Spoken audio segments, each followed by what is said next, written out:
Buenas tardes con todos los asistentes. El día de hoy, 12 de julio, vamos a dar paso a la 10ª sesión del curso Educando a los Pediatras de las distintas regiones del país en el manejo de los pacientes con neoplasias hematológicas. Hoy le corresponde disertar acerca del tema tratamiento de leucemia linfática aguda a la doctora Jacqueline Carol Rodríguez Torres. Ella es hematóloga pediatra de nuestro instituto que trabaja en la unidad de trasplante de progenitores hematopoyéticos. Adelante, Jackie. Gracias, Vicky. No sé si todos me escuchan. Sí, doctora, sí se le escucha. Perfecto. Bueno, vamos a empezar un tema muy importante. Ya ustedes han pasado por diferentes charlas en donde les han explicado varios puntos de la leucemia linfática, ¿verdad? Entre ellos, pues, cómo hago el diagnóstico precoz, qué cosa es una leucemia, en qué paciente se presenta, cuáles son los grupos etarios más comprometidos, cómo se hace el diagnóstico en lámina periférica, etcétera. Bueno, ahora nos toca el siguiente punto, que es, una vez hecho el diagnóstico, ¿cómo lo voy a abordar? ¿Cómo voy a manejar este tipo de patologías? Y es el motivo de la presente charla.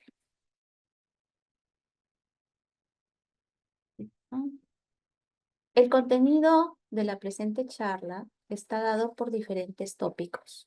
Entre ellos vamos a hacer una breve mención a lo que es la definición de la leucemia, su incidencia, cuál es la sobrevida global y libre de eventos, cuál es la última clasificación que tiene esta etiología de acuerdo a la Organización Mundial de la Salud del 2022, cuál es el abordaje o cómo debemos nosotros abordar el tratamiento de esta enfermedad, cuáles son los medicamentos y la toxicidad que pueda presentar y algunas conclusiones. Me gustaría, sí, como esta charla es un poco amplia, que si ustedes tuvieran alguna duda o pregunta, puedan hacerla llegar durante la charla. No esperemos hasta el final, ¿sí? Ojalá podamos hacer esta charla lo más interactivo posible, porque es fundamental que ustedes puedan identificar esos problemas que tienen y de esta manera tratar de resolverlos acá en la sala, para que cuando hagan la parte práctica ya ustedes tengan todas las herramientas disponibles para poder abordar. Bueno, ustedes ya saben que la leucemia linfática aguda es un cáncer, ¿no? En pediatría, el más común, ¿no? Que se produce porque hay una alteración en una célula, ¿no? Específicamente en la célula blanca, que se llama linfocito. No sé si pueden ver, yo no veo mi pantalla. ¿Listo? Ya.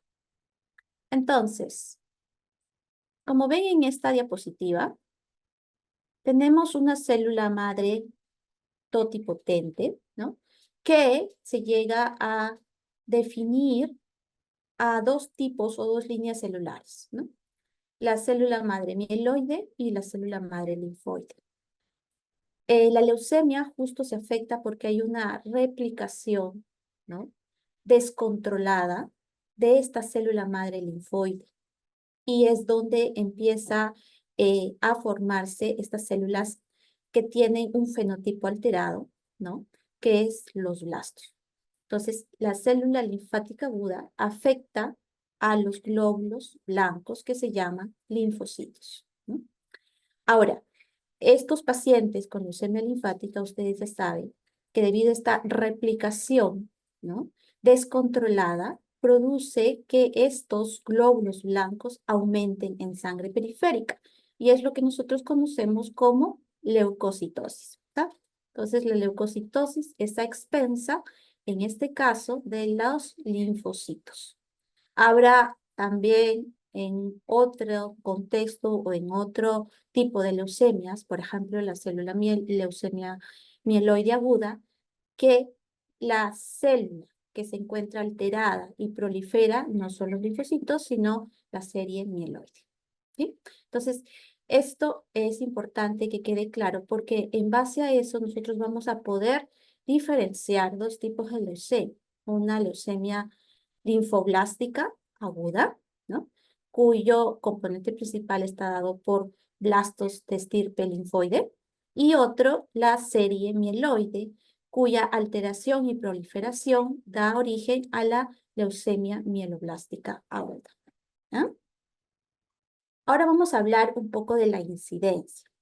Esto es algo importante porque hay que tenernos cómo estamos en el contexto mundial latinoamericano, incluso cómo estamos a nivel país. Por ejemplo, este de acá es una estadística que se ha sacado de Globocam, que es digamos, el Centro Internacional de Registros de Leucemia en todo el mundo, en donde vemos, por ejemplo, que aquí Asia es el continente con mayor incidencia de leucemia pediátrica, ¿ok? Entonces, a diferencia de otros países. Bueno, obviamente es probable que también se deba a la gran cantidad de población que cuente este continente. ¿Ah? Ahora, ¿cómo nos contextuamos a nivel de Latinoamérica y el Caribe? Bueno, como ustedes pueden notar, México es el primer país con la mayor incidencia, ¿ya?, de leucemia en menores de 19 años para el 2022. Y Perú no está muy lejos también de este país con el tercer lugar. Entonces, es una patología que es muy frecuente en parte pediátrica. Más o menos estamos alrededor de un 8.6% de la población afectada por esta enfermedad. Ahora, ya yéndonos un poco más, adentrándonos, ¿qué es lo que pasa, por ejemplo, en el país? ¿Cómo está la leucemia pediátrica en el Perú?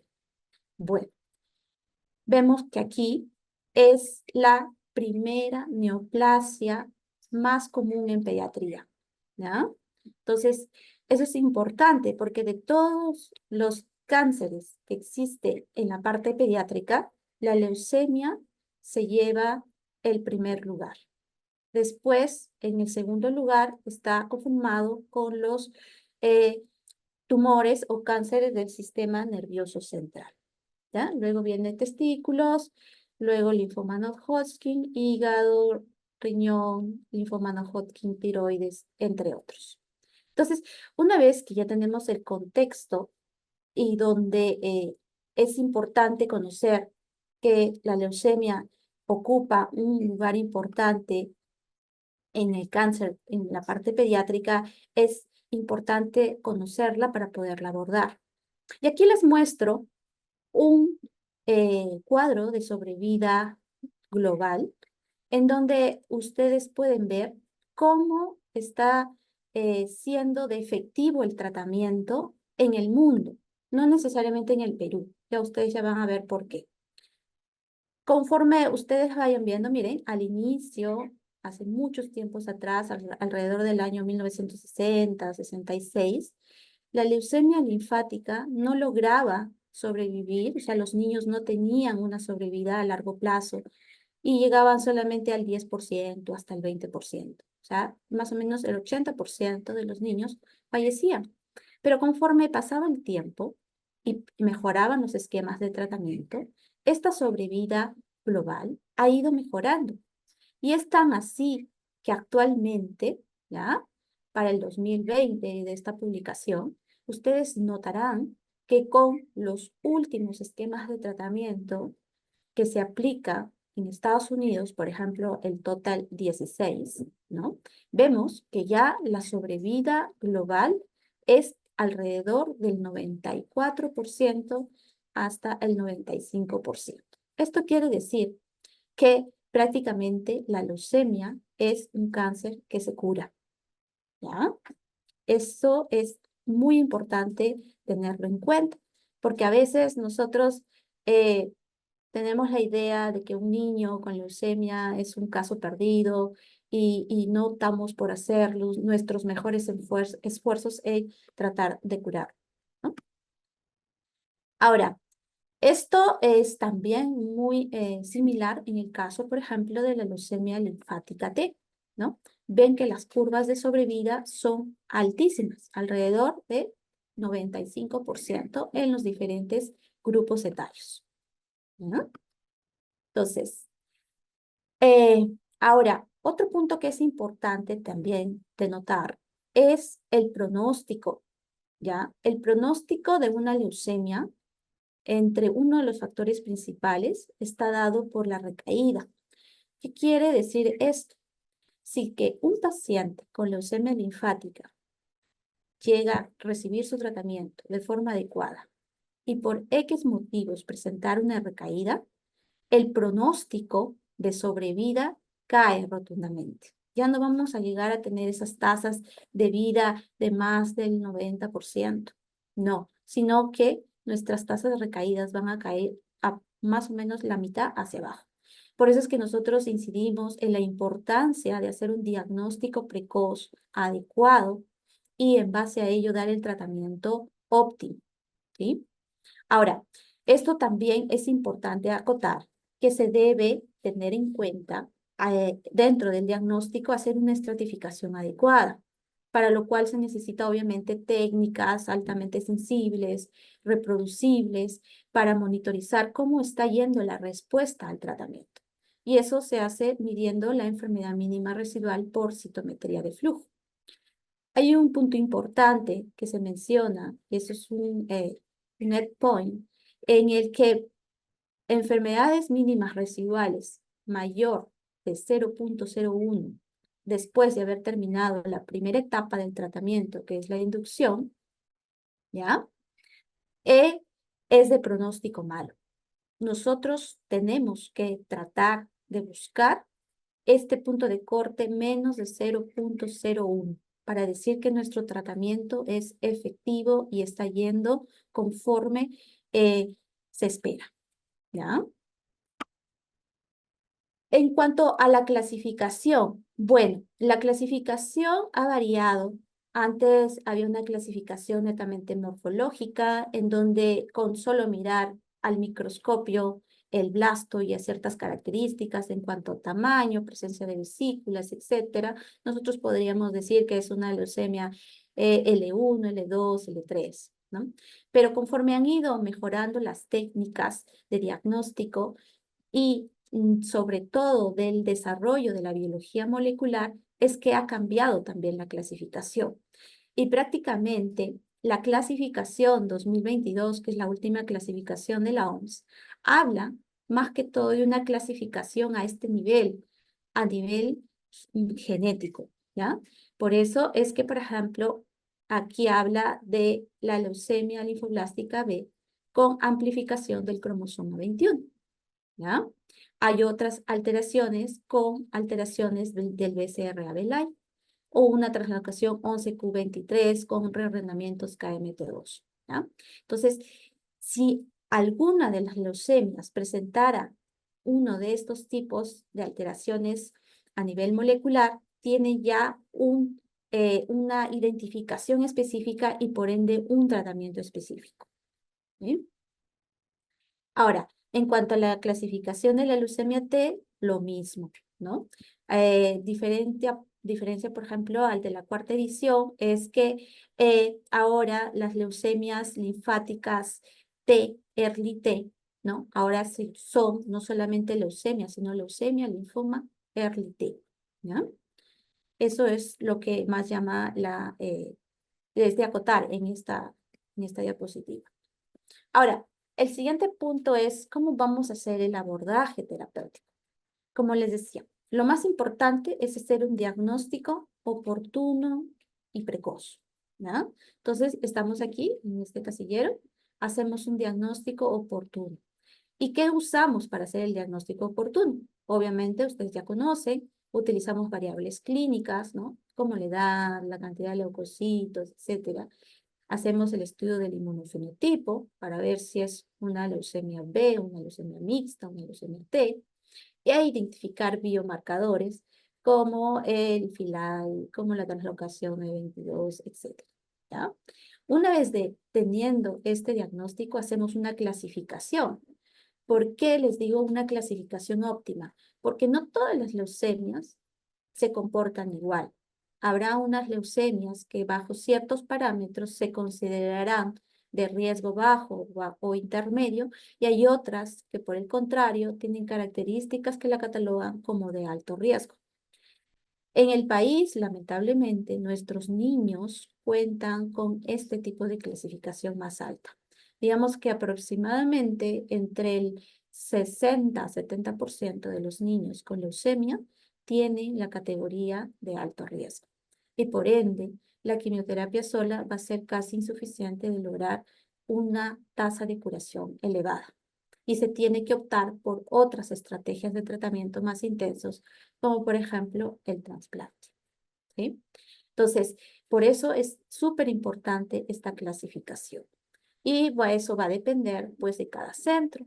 Generalmente no hay, digamos, una clasificación estándar a nivel mundial, ¿no? Hay ciertas, de acuerdo al protocolo que uno puede manejar, ya sea de BFM o NCI, etcétera, que va a tomar ciertos parámetros. Pero lo importante de todo eso es que una vez identificado el paciente, clasificado adecuadamente, se pueda dar el tratamiento, ¿sí?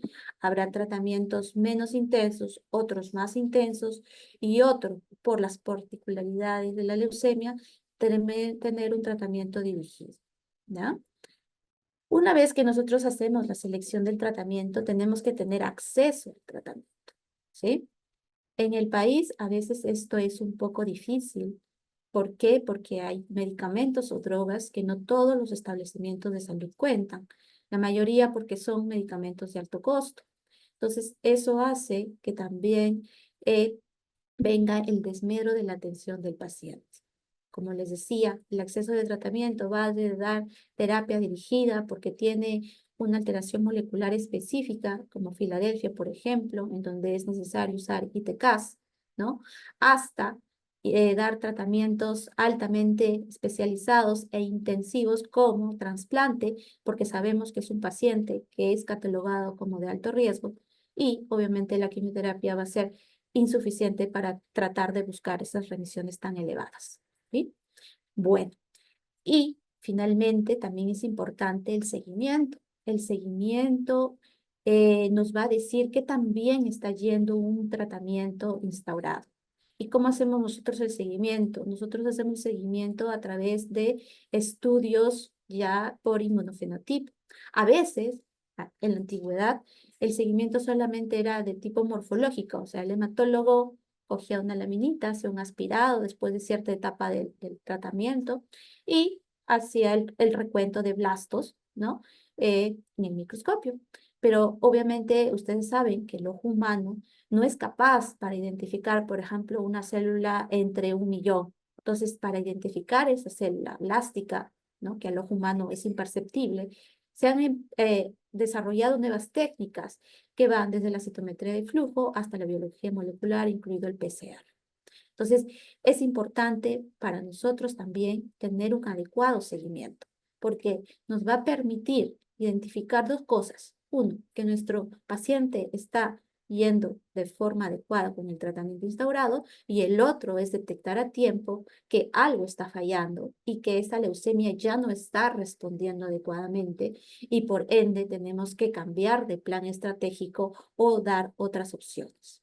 Entonces, como ustedes ven, el abordaje terapéutico incluye diferentes partes, diferentes facetas para poderlo tratar de controlar y no dejar de lado algo muy importante. En nuestro país, si bien es cierto, es muy multicultural, es importante que las personas tengan una educación mínima sobre qué es la leucemia, cuáles son los cuidados, los signos de alarma, cómo identificarlo.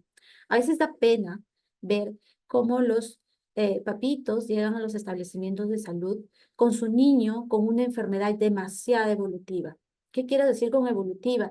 Ustedes saben que la leucemia linfática tiene una evolución muy rápida. Estamos hablando de días, 7 días como máximo, en donde ya se desarrollan los síntomas. Pero los papitos prefieren, por falta de conocimiento o ciertos tabúes, de acudir a otros lugares, ¿no? Entonces, hace perder el tiempo y esta enfermedad evoluciona rápidamente y se vuelve infiltrativa. Ustedes saben que la leucemia inicia en la médula ósea, pero una vez que ya no encuentra cabida para seguir creciendo dentro de la médula ósea de los huesos, empieza a salir. Y empieza a salir a invadir otros órganos blancos. Por ejemplo, el sistema nervioso central, el hígado, el vaso, los riñones, la piel incluso. Entonces, sacar una leucemia ya cuando ha infiltrado diferentes órganos va a ser mucho más difícil.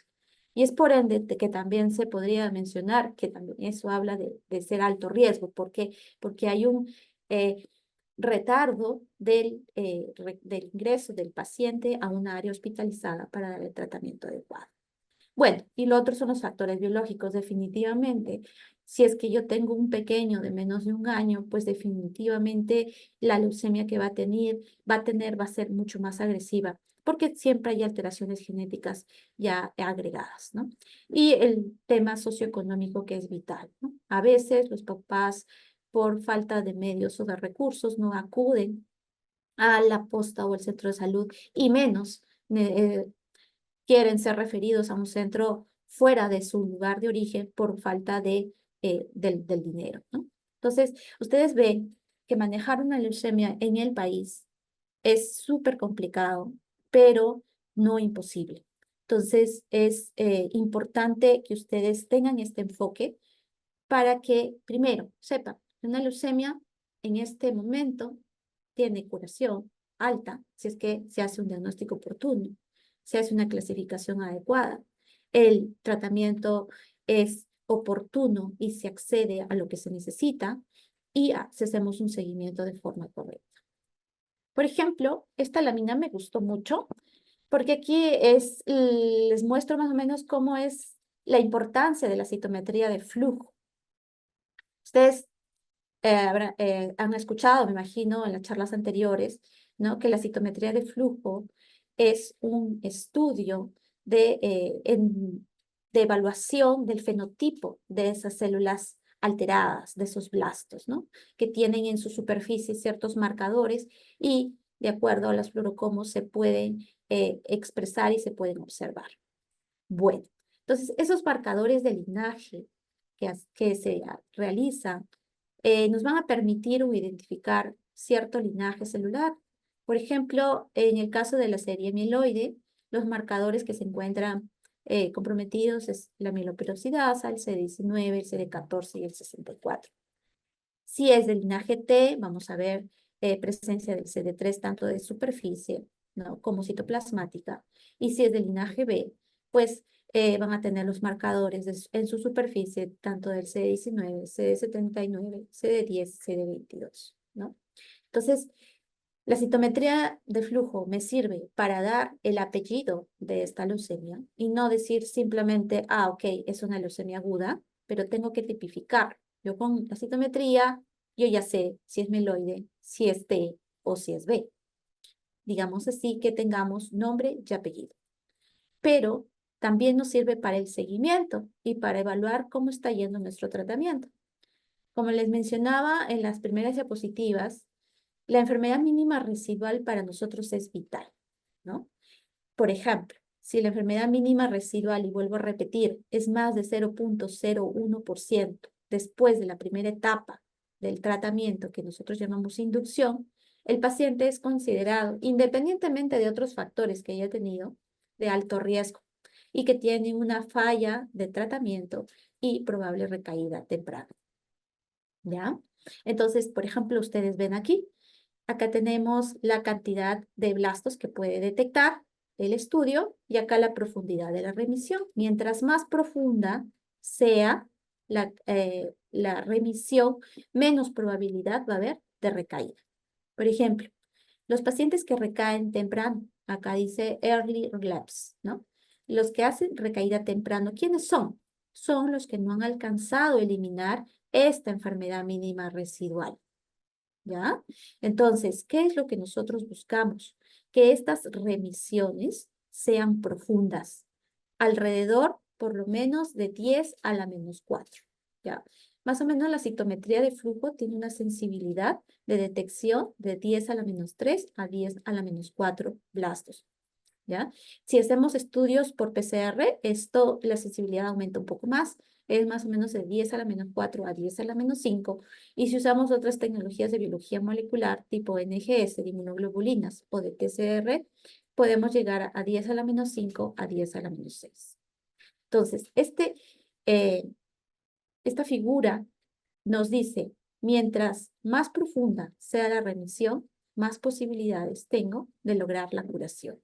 Por eso, la importancia de la enfermedad mínima residual medida por diferentes métodos diagnósticos.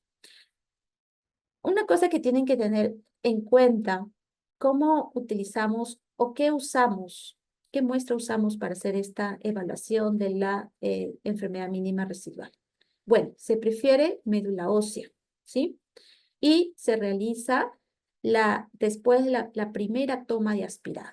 Generalmente, cuando ustedes vayan a rotar y vayan a entrar a la sala de operaciones a ver cómo se hace la toma de muestra de uno de estos pacientes, ustedes verán que se hace una punción lumbar y una punción medular, ¿ya? En la punción medular, generalmente, una vez que se ha introducido en las crestas ilíacas posteriores superiores, que es donde se toma la muestra, se aspira más o menos con una jeringa una cierta cantidad de sangre medular. Entonces, para hacer la enfermedad mínima residual, lo más importante es que esa primera aspiración es la que sea utilizada para evaluar la enfermedad residual, no la segunda ni la tercera toma. ¿Por qué? Porque ya se encuentra diluida con sangre y eso no nos ayuda y nos da falsos resultados. Entonces, es importante que la primera toma sea la que se dirija al laboratorio de citometría para hacer este estudio. El volumen que se requiere debe ser entre más de 2 centímetros y menos de 5 centímetros, ¿ya? Y obviamente la cantidad mínima de células a evaluar debe ser de 5 por 10 a la 6. Cuando ustedes, por ejemplo, aquí en este gráfico, ustedes pueden ver las citometrías de flujo que se han realizado en diferentes etapas del tratamiento. Por ejemplo, es muy frecuente nosotros, por protocolo, hacer una punción medular al día 15. Entonces, en el día 15, generalmente llegamos a 5 por 10 a la 6, que es un promedio, ¿ya? Cuando estamos en el día 33, debido a que ya no hay blastemia, no hay, digamos, linfopenia o no hay leucopenia, como sí se puede observar a las 2 semanas de tratamiento, la celularidad que se puede obtener es mucho mayor. Estamos alrededor, por ejemplo, de 8 millones. ¿Sí? Por ejemplo, cuando yo recibo las 4 semanas, que son más o menos el día 33, y yo hago un control de médula para evaluar la respuesta al tratamiento con la enfermedad mínima residual, la cantidad de células que yo puedo colectar es hasta 8 millones. Entonces, me da un buen punto para yo saber que esa citometría de flujo es adecuada y los resultados, por ende, también son reproducibles. En el día 78, que es otro punto donde a veces se hacen los cortes, ¿ya? También la cantidad de celularidad está alrededor de 18 millones. Por ende, ustedes como ven, el único problema que tendríamos es en el día 15, en donde más o menos, digamos que la mitad de ellos tienen una cantidad adecuada para evaluar la enfermedad mínima residual, ¿ya? Ahora, ¿cuál es el valor pronóstico de esta enfermedad mínima residual?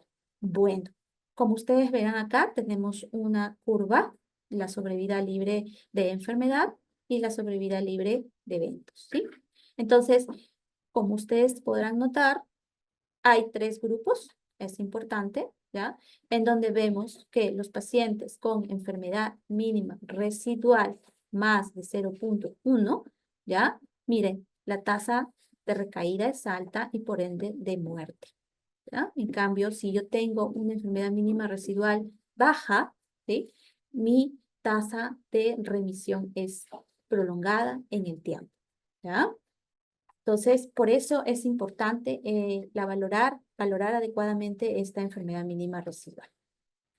Otro parámetro que nosotros usamos en el instituto es medir el índice de DNA, que se hace incluso también al diagnóstico, y definitivamente ya les deben haber hablado. Y aquí más que todo nos indica por la cantidad de hiperdiploidías, ¿no? Un alto índice de DNA nos habla de hiperdiploidías y aparentemente mejor pronóstico. Ahora, el otro punto que es importante que ustedes tienen que tomar en cuenta son la detección de biomarcadores moleculares. Generalmente los biomarcadores moleculares es lo último que se viene desarrollando en los años, en los últimos 10 años, 15 años, en cuanto a se trata de identificar con mayor fineza el diagnóstico de una leucemia, porque como les decía, las leucemias linfáticas B no todas son iguales, pareciera ser a simple vista o viendo el microscopio, pero en su estructura interna o en su estructura molecular es diferente porque tiene ciertas alteraciones genéticas. Y estas alteraciones genéticas, algunas son de bajo riesgo, por ejemplo, cuando hay hiperdiploidías o hay una alteración genética de TEB6-RUN1, o de alto riesgo, como por ejemplo los pacientes que tienen KMT2A, los que tienen BCR-ABL o los que tienen cromosoma Filadelfia. Entonces, dependiendo de las alteraciones moleculares, ¿ya? Nosotros podemos también identificar aquellos pacientes que necesitan un tratamiento más intenso o una terapia dirigida. Este gráfico me gusta porque nos habla de la diversidad de la leucemia linfática B. No todo es igual, ¿no? Hay grupos específicos de leucemia, cada una bien identificada, cada una con una respuesta adecuada y con un pronóstico diferente. Los biomarcadores moleculares es importantísimo. ¿Por qué? Porque hay biomarcadores moleculares de mal pronóstico. Por ejemplo, la presencia de IKZF+, que ya se ha identificado que las leucemias que presentan estas alteraciones tienen peor pronóstico que aquellas que no la tienen. De igual manera, aquí tenemos, miren cómo altera la presencia de este IKZF+ versus a los que no lo tienen. Entonces, ustedes están notando que es importante no solamente hacer el diagnóstico por citometría, por los marcadores clínicos, sino también ya habría que indagarnos un poco más, de forma más profunda, en detectar estas alteraciones moleculares para poder orientar mejor el tratamiento. Y los biomarcadores moleculares para evaluar el riesgo de la leucemia linfática últimamente ha cobrado mucha importancia.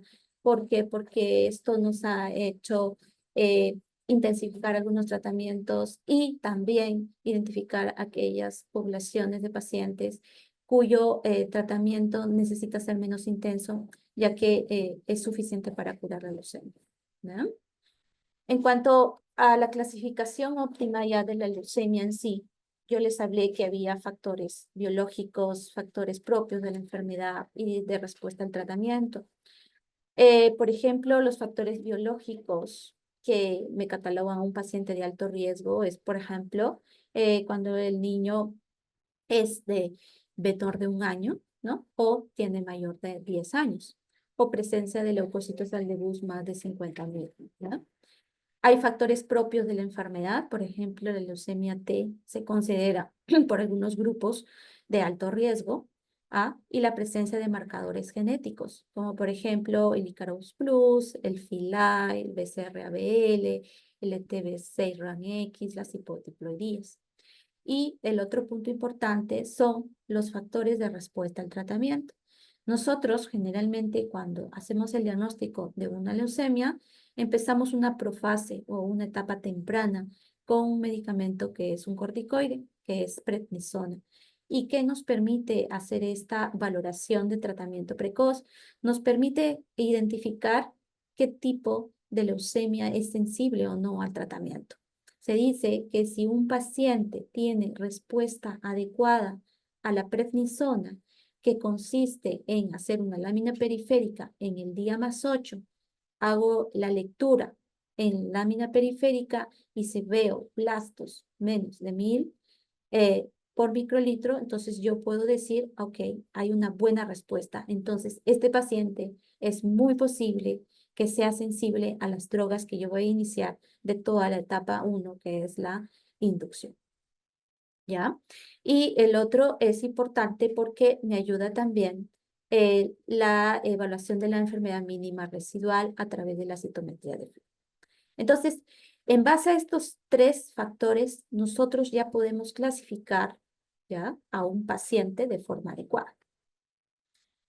Una vez que ya hemos hecho la clasificación adecuada de mi paciente, voy a continuar con lo que es el tratamiento. Como ven ustedes, no solamente tratamiento significa, ya, tiene una leucemia, ya, démosle esto, no, sino que hay que saberla tipificar, diagnosticar de forma adecuada, ¿sí? Por eso es que a veces, lamentablemente, no en todos los centros hospitalarios tienen la capacidad de hacer un diagnóstico fino que se necesita hacer a toda leucemia, porque como les decía, el tratamiento va a depender de qué tipo de riesgo presente esta enfermedad. Entonces, en cuanto al tratamiento, ya adentrándonos, pues el tratamiento es muy diverso, muy amplio y a veces utiliza medicamentos combinados. Ustedes saben que la base del tratamiento de la leucemia es la quimioterapia, ¿no? Los medicamentos principalmente, más comúnmente usados son vincristina, prednisona, daunoaspar, citarabina, etoposide, metrotexate, entre los más comunes. Puede haber también terapia dirigida, como les mencionaba, la presencia de un Filadelfia o un cromosoma 922. Yo utilizo ITCAS o JAK2 o conjugar anticuerpos con fármacos tipo intotuzumab o glucosamina. Otro tipo de tratamiento de la leucemia en pacientes, por ejemplo, de alto riesgo es el trasplante de progenitores hematopoyéticos en sus diferentes formas, trasplante halogénico sibling, trasplante haploidéntico, trasplante no emparentado, ¿no? Hay otros tipos de tratamiento de la leucemia en base a inmunoterapia. Por ejemplo, en aquellos pacientes que yo doy una línea de tratamiento, 2 líneas de tratamiento, ya tengo cierta toxicidad. El paciente, por ejemplo, eh, necesita una terapia más intensa, pero ustedes saben que para poder entrar a un programa de trasplante necesito que esa enfermedad mínima residual esté controlada o negativa. Y ya sabemos que ya estamos al tope de toxicidad. Entonces, allí, por ejemplo, podemos dar inmunoterapia con menor toxicidad y lograr mejores efectos. Por ejemplo, blinatumomab es uno de esos medicamentos que actualmente nos está dando esa oportunidad de lograr remisiones profundas con menor toxicidad, que lo que ocasionaría una quimioterapia de rescate. También tenemos la terapia celular a través del CAR-T-cell, que son ya terapias celulares, y no dejando de lado la terapia de consolidación, más que todo de radioterapia, a diferentes órganos cuando hay un compromiso extramedular.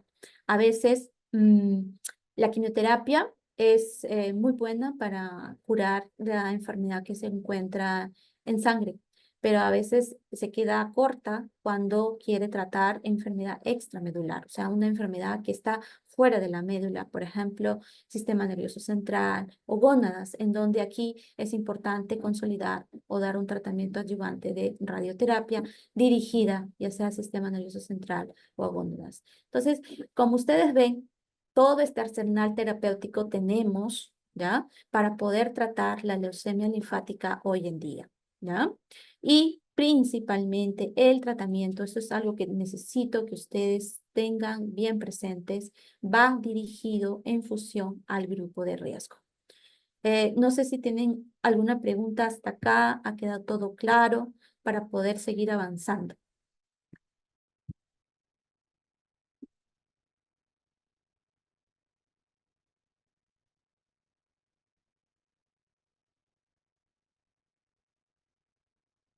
¿Todo bien? Pueden prender sus micros si es que quieren comentar algo. Sí, buenas tardes, doctora. Muchas gracias.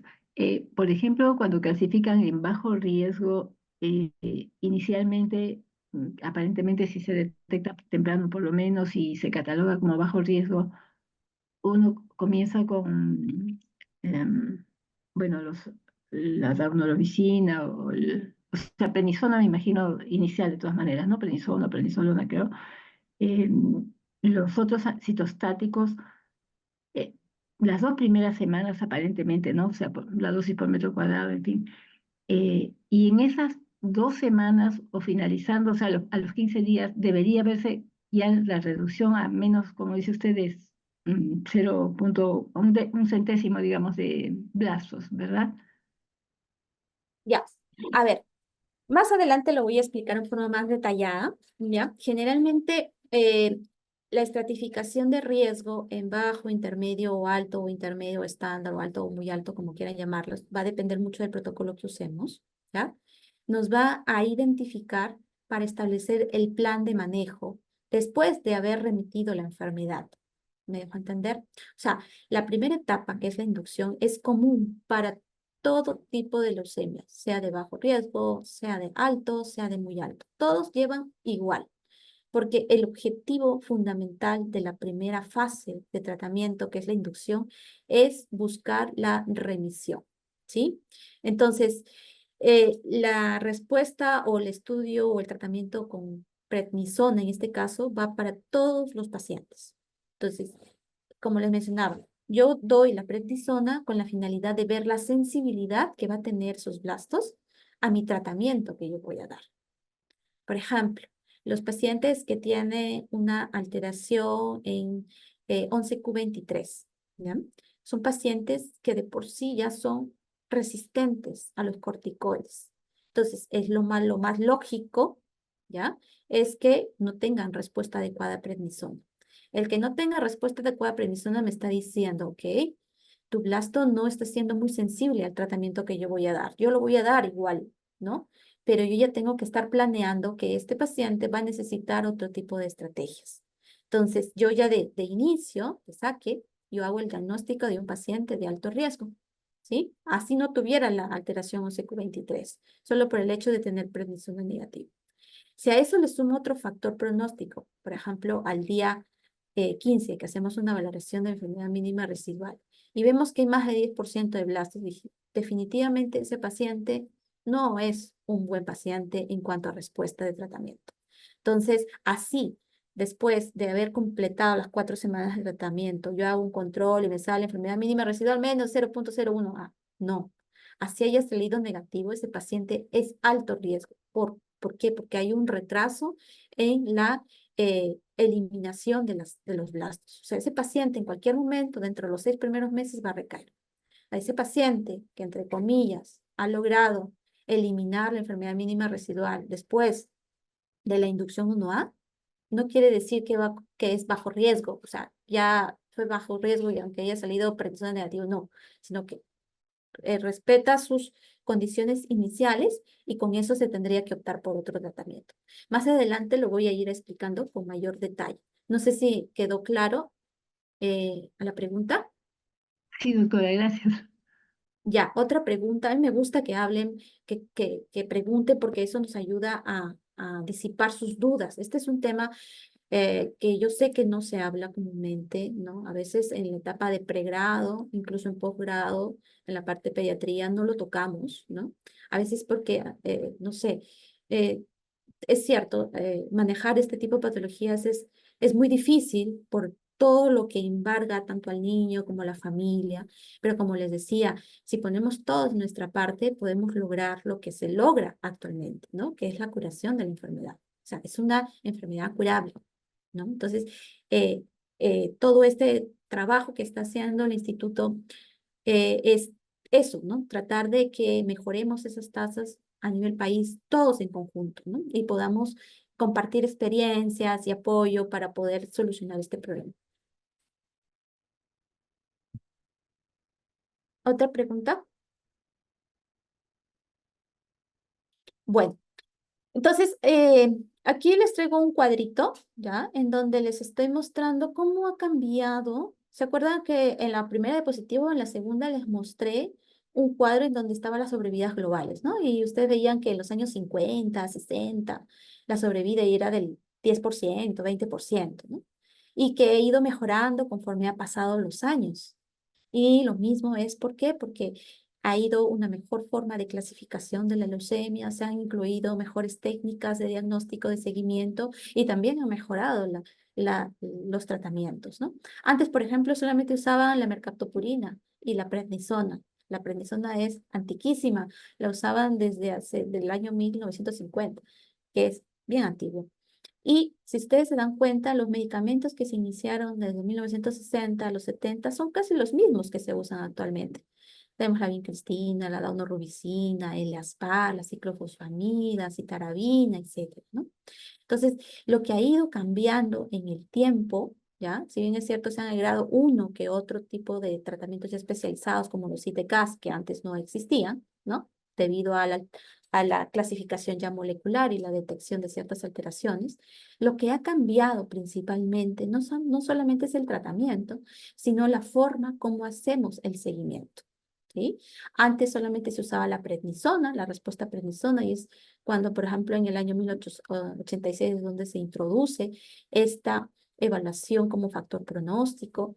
Luego se ajustan ya los criterios a otros estudios más profundos como la enfermedad residual. Entonces, ya cuando ingresa la enfermedad residual, hace parte de la estratificación de riesgo, definitivamente cambia totalmente el pronóstico de la leucemia, ¿ya?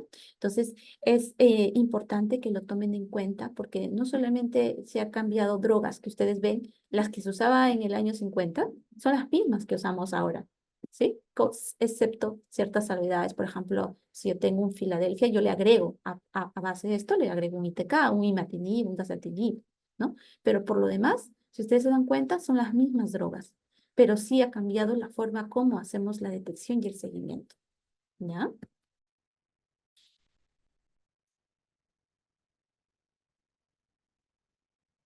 Bien, entonces aquí les voy a mostrar, ¿sí? Una forma de clasificación de un grupo, ¿ya? De el BFM, ¿ya?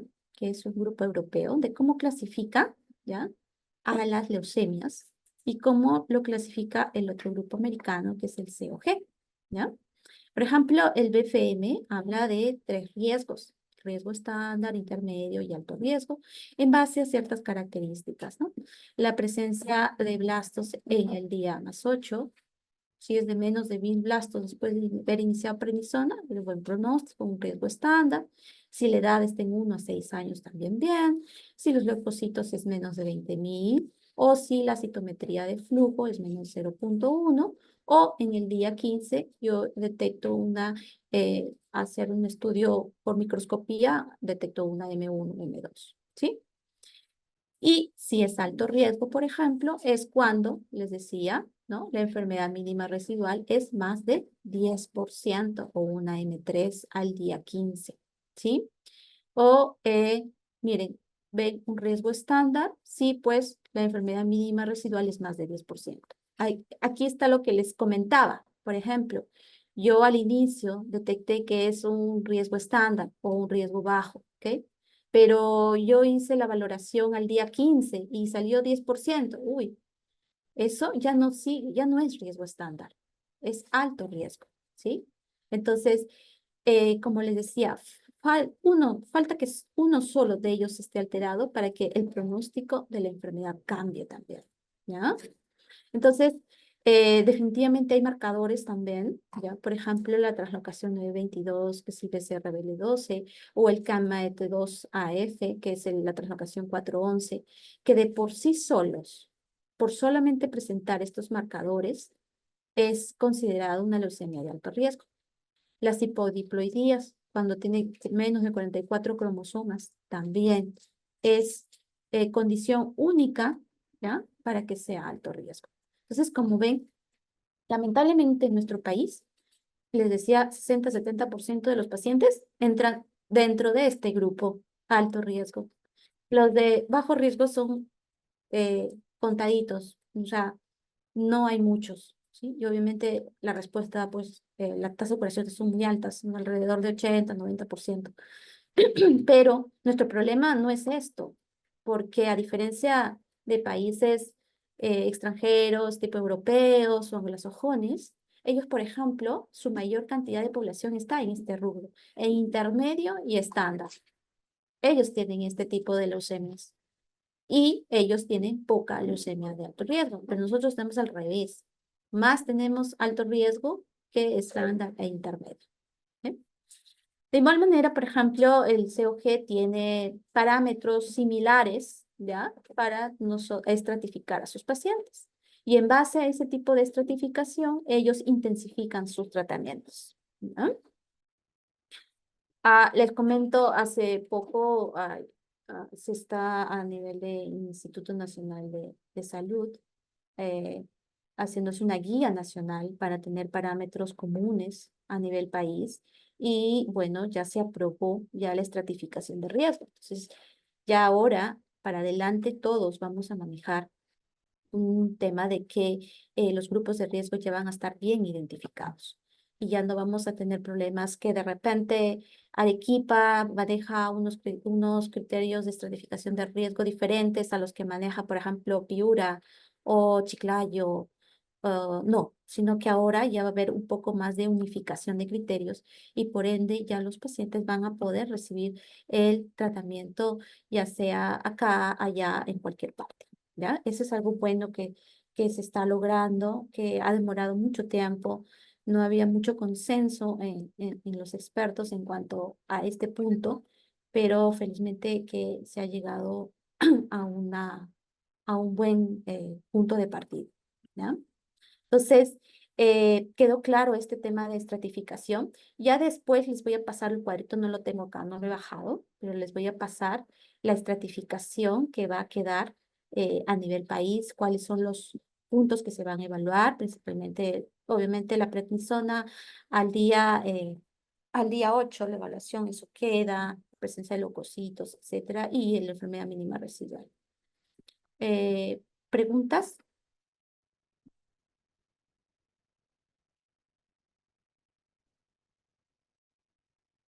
¿Alguna pregunta, doctores? Bueno, Doctor, doctora, no, sí. disculpe, o sea, obligatoriamente casi todos los pacientes debemos conseguir de todas maneras la biología molecular, o sea, no solamente citometría de flujo, sino para tenerlos estratificados bien desde el inicio, o sea, toditos, teóricamente.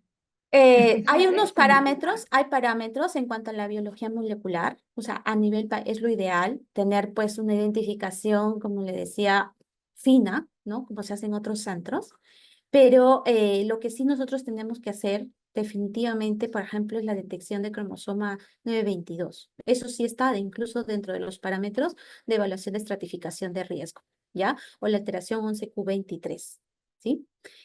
Los otros parámetros, si bien es cierto, son de mal pronóstico, pero se ha detectado, por ejemplo, que un FILAI, ¿no?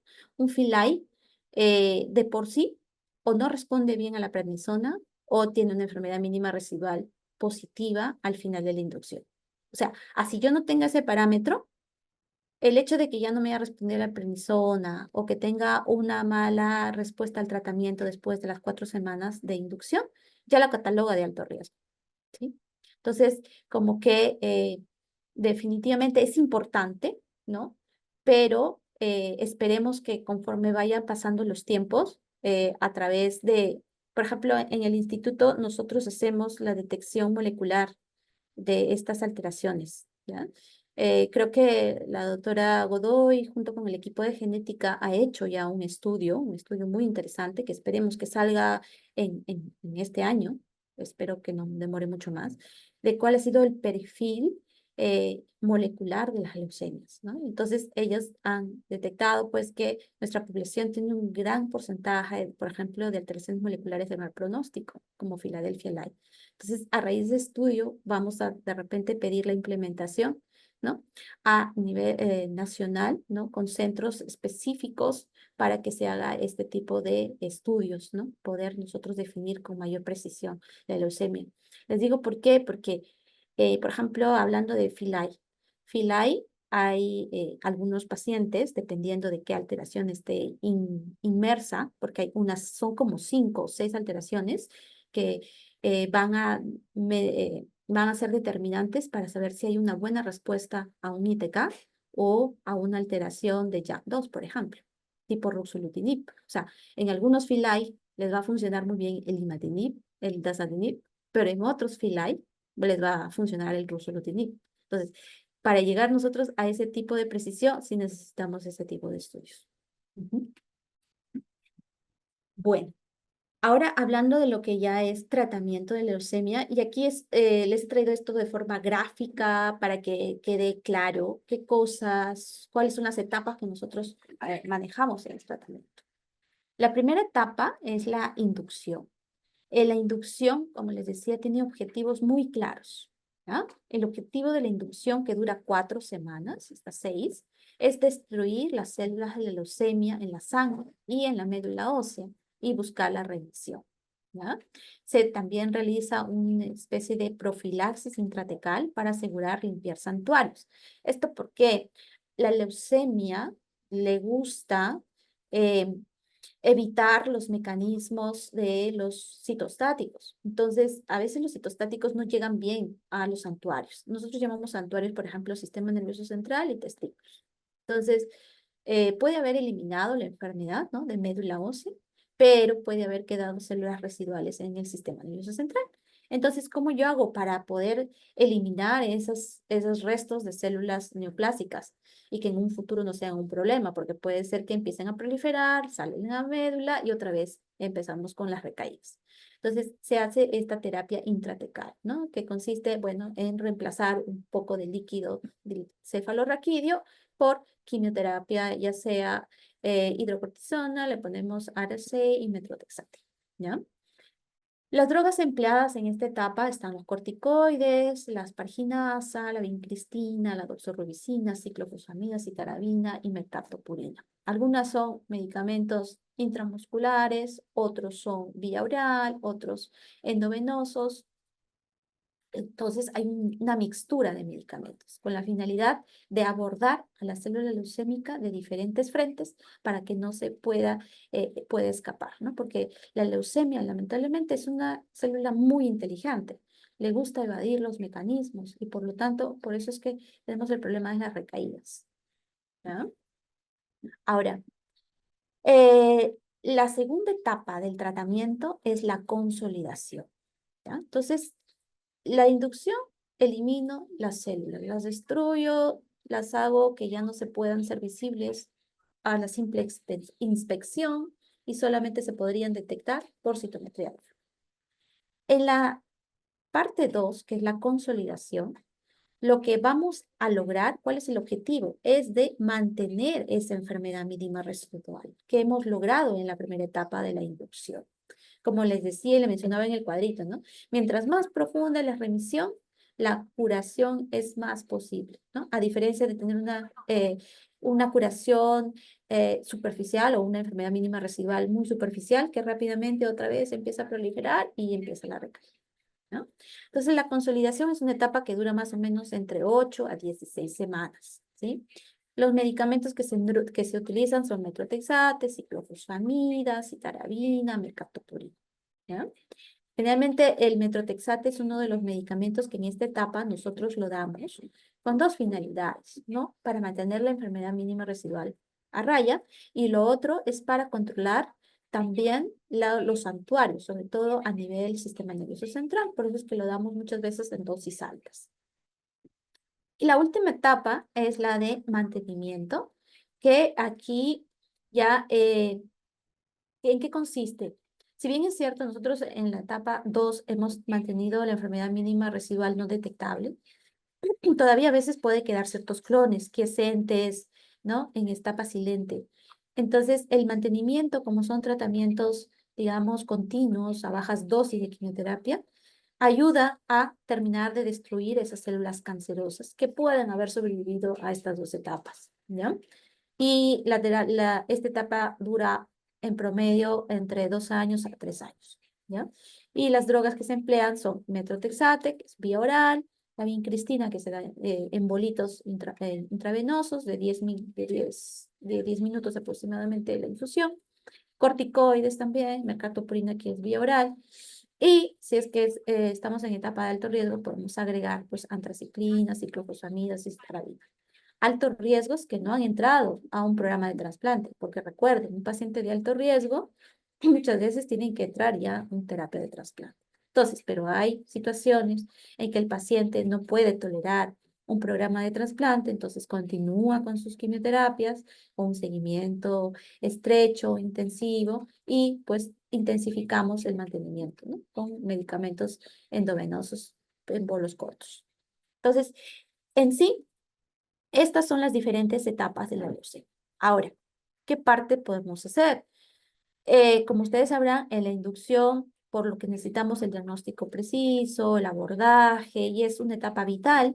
Entonces, generalmente esto se realiza pues en centros especializados donde se cuente con todo lo necesario para abordar. Porque recuerden que en esta etapa a veces los pacientes están neutropénicos, ¿no? No solamente por la quimioterapia, sino también por la misma infiltración. Entonces, las complicaciones infecciosas son a veces profundas, complicaciones fúngicas, ¿no? Incluso a veces virales, que pueden eh, evitar que el tratamiento esté tranquilo, sino que haya baches que nos pueden incluso llegar con el deceso del paciente, ¿no? En la etapa de consolidación ya es un paciente, digamos, que ya está recuperado, ¿no? Que cada cierto tiempo ingresa a su tratamiento, ¿no? A dosis altas de tratamiento para pues, continuar la enfermedad mínima residual. Y esta etapa de mantenimiento, que generalmente ya no se debe hacer en el instituto, ¿no? Esta etapa, como ustedes ven, es una etapa ya de mantenimiento, que el tratamiento principalmente es vía oral, con controles cada 2 o 3 meses de citometría de flujo y nada más. Y el tiempo es entre 2 a 3 años. Entonces, una de las finalidades es que poco a poco, a través de las evaluaciones de los centros pivotales, en el país se puede identificar aquellos hospitales que puedan quizás empezar por esta etapa, ¿no? Por la etapa de mantenimiento, que es, digamos, una etapa tranquila, controlada, ¿no? Y que poco a poco vayan agarrando experiencia y vayan adentrándose en el manejo de ya las otras etapas, como la consolidación y finalmente, pues, la inducción. Ahora, voy a hablar de, principalmente, la mayor parte de drogas, incluido las toxicidades, son muchas, ¿ya? Pero hay unas drogas que son importantísimas y que son la piedra angular, digamos así, del manejo de una leucemia. Estas son la asparginasa y el metotrexate, ¿ya? La asparginasa es una enzima de origen bacteriano que degrada la L-aspargina del espacio extracelular e induce la apoptosis del blasto leucémico por una falta de síntesis adecuada, ¿ya? Entonces, ese es el mecanismo de acción para que esta asparginasa, al quitar el sustrato, el blasto leucémico no pueda realizar su síntesis de ADN a proteínas y por ende entra en apoptosis y se muere, ¿ya? Por eso es importantísimo en esta droga aplicarla de forma adecuada, oportuna, ¿ya? El objetivo de la asparginasa, como ya les comenté, es eliminar, ¿no? La aspargina extracelular, o sea, quitarle el sustrato al blasto, o sea, quitarle su alimento para que éste no pueda sintetizar sus proteínas y por ende entrar en apoptosis. ¿Cómo se mide? Se mide a través de la actividad de asparginasa sérica, ¿ya? Se menciona que tener un valor de más de 100 unidades por litro se considera efectividad del tratamiento. Obviamente, porque si yo tengo menos de esta cantidad en sangre, quiere decir que no he barrido con toda la aspargina y por ende el blasto todavía tiene sustrato, entonces puede vivir. Pero si yo me aseguro que este valor esté por, por encima de más de 1000 unidades por litro, entonces obviamente me está mencionando que ya no tengo aspargina en sangre, ¿ya?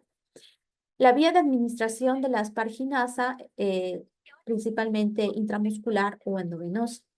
Ahora, el tipo de aplicación una y otra es controversial. Hay algunos estudios que dicen que es preferible la intramuscular, otro la endovenosa. Lo cierto es que si yo aplico la asparginasa endovenosa, yo quizás tengo mayor control en los efectos secundarios. Y los efectos secundarios principales de la aspargina es las reacciones alérgicas, ¿sí? Incluso para disminuir esas tasas de reacciones alérgicas han creado una molécula que está cubierta, digamos, en su mayor parte por un producto pegilado, ¿ya? Es lo que así se conoce como la PEG asparginasa, ¿ya? Y generalmente la PEG asparginasa se administra de forma intravenosa, ¿ya? Ahora, la dosis que nosotros usamos va a variar también de acuerdo al protocolo que uno use, ¿no? Generalmente de la E. coli nativa se usa más o menos entre 5.000 unidades en la etapa de inducción para conseguir estos niveles séricos, ¿sí? En la mayoría del 90% de los pacientes. La vida media del Eleaspar es corta, por eso se dice, ¿ya? Que la E. coli, si yo uso una E. coli nativa, la aplicación debe ser máximo cada 48 horas, ¿sí? Se aplica cada 48 horas. No me puedo pasar cada 72, cada 96 o cuando tenga cupo para colocar el medicamento, no. ¿Por qué? Porque la vida media del Aspar es corta, ¿sí? Entonces, acá, como ustedes ven, la E. coli nativa en esta dosis de 5.000 a 10.000 se aplica cada 48 horas o 72 horas, ¿sí? Pero nosotros preferimos ponerlo cada 48 horas. En cambio, la E. coli pegilada, ya es un medicamento, como les decía, cubierto por una molécula PEG y eso hace que la vida media se prolongue un poco más. Entonces, ya no es necesario colocar las 8 dosis, porque durante la inducción generalmente se ponen 8 dosis de asparginas, sino solamente colocamos una o dos, ¿ya? Porque se aplica de esta manera, cada 10 días o cada 15 días. Entonces, también nos ayuda con la facilidad de administración de estos medicamentos. La asparginasa, el principal problema, como les mencionaba, es la inmunogenicidad, ¿no? O sea, hace cuadros alérgicos. Y es más común con la E. coli, que es una molécula desnuda, frente a la pegilada, que es un producto cubierto. En caso de que presentara el paciente una reacción alérgica, ya sea por una E. coli nativa o pegilada, tendríamos que hacer el switch a otro tipo de asparginasa derivada de Erwinia, que es la asparginasa Erwinia, y obviamente no tiene reacción cruzada con la asparginasa derivada de la E. coli. La hipersensibilidad es el efecto más frecuente, aunque también puede haber otro tipo de complicaciones, por ejemplo, una inactivación silente. Y esto es importante y también de tener de cuidado, porque a pesar de que, por ejemplo, el paciente no presenta reacción alérgica, aparentemente está yendo bien, no ranquea o no tiene niveles de actividad de asparginasa adecuada. Es lo que se le llama el paciente asintomático, pero hace inactivación del medicamento. Entonces, es lo mismo como que no le diéramos nada, ¿no? A que sí. Por ejemplo, aquí tenemos el porcentaje, ¿no? Como la E. coli, la asparginasa pegilada, tiene más o menos recubierto los 2/3, entonces la hipersensibilidad también se asocia con ello. Por ende, aquí, por ejemplo, vemos como la hipersensibilidad de la E. coli nativa es altísima respecto a la E. coli pegilada, ¿no? Entonces, ustedes pueden ver que una de las ventajas que tenemos de la asparginasa pegilada y que esperemos que pronto también esté dentro del petitorio nacional del PENUMEN o si no dentro de la lista complementaria, es tener este medicamento para manejar la leucemia de una manera más correcta y asegurarnos de que realmente los niveles de actividad de asparginasa estén adecuados. Recuerden que en el país nosotros no medimos estos niveles de actividad de asparginasa, no se realizan. A nivel latinoamericana, uno de los países que sí está haciendo medición de niveles de asparginasa es Brasil, por ejemplo. Y ellos elevaron una alerta porque ellos tenían dos medicamentos. Aparentemente los dos eran de empresas muy diferentes y daba casualidad que uno de ellos, al hacer estos dosajes de niveles de actividad asparginasa, uno no tenía niveles adecuados. O sea, quería decir que a pesar de que le estaba aplicando el medicamento, de que no tenía reacción de hipersensibilidad, no estaba siendo efectivo. A diferencia del otro fármaco en el que al hacer estos niveles de dosaje de asparginasa, sí evaluaban que tenía un buen nivel de actividad. Entonces, por ende, eso alarmó y que sacaran el producto de Brasil y rotaran o viraran a la asparginasa pegilada, que sabemos que la asparginasa pegilada sí o sí tiene niveles elevados de actividad, ¿ya? Entonces, por ejemplo, acá en el país, eh, asparginasa es un medicamento que es una compra corporativa que lo hace Senares y que distribuye a todos los centros hospitalarios que manejan leucemia, pero no hacemos este dosaje de niveles de actividad de asparginasa. Entonces, realmente nos queda un poco la duda de si realmente tiene niveles adecuados o efectivos en sangre, porque no los medimos, no los dosamos, ¿ya? Y de repente ese puede ser uno de los factores también por lo que a veces nuestras leucemias no están yendo bien con el tratamiento. Eh, Otro de las toxicidades que puede aparecer con asparginasa es la pancreatitis. Hay factores de riesgos importantes, por ejemplo, en quienes más se presentan, en los niños que tienen más de 10 años o los que tienen quimioterapias de alto riesgo, o sea, quimioterapias intensas. La incidencia es variable, ¿ya? El diagnóstico se hace usando los criterios de Ponte-Dille, ¿no? De la toxicidad del grupo de trabajo, de los cuales los principales son el dolor abdominal que irradia región lumbar, más náuseas y vómitos, y el incremento de las amilasas o lipasas más de 3 veces el valor de lo normal, ¿no? También se puede complementar con una ecografía, tomografía o resonancia, ¿no? Y lo más importante es detectar los casos graves, ¿no?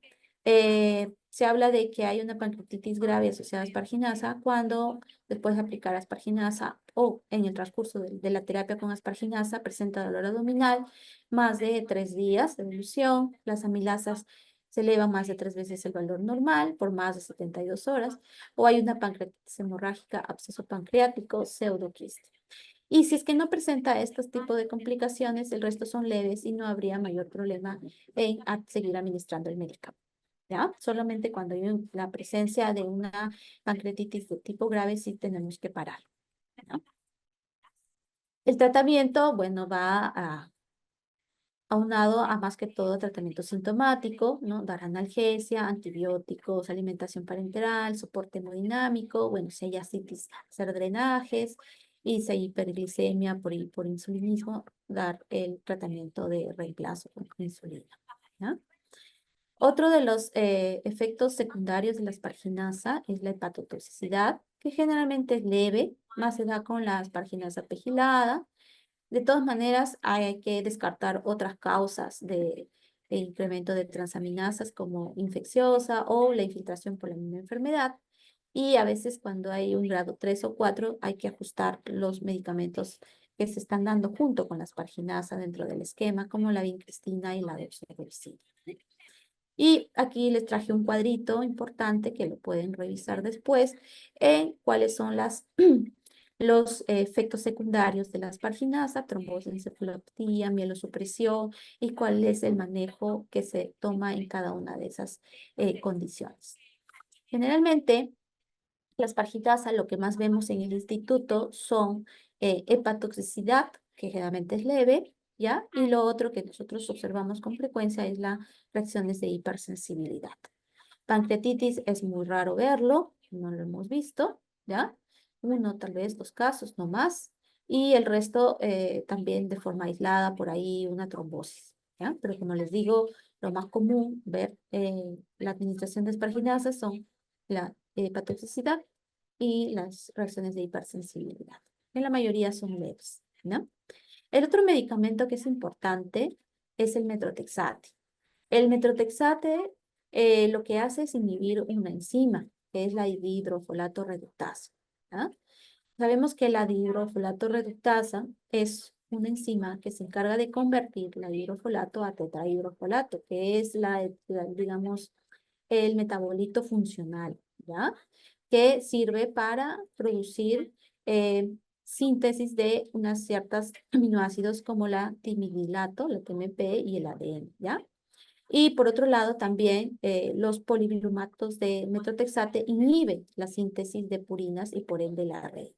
Entonces, el metrotexate, ¿no? Aparte de, a través de la inhibición de esta enzima, lo que va a hacer es evitar la síntesis de DNA, por un lado, y la síntesis de RNA.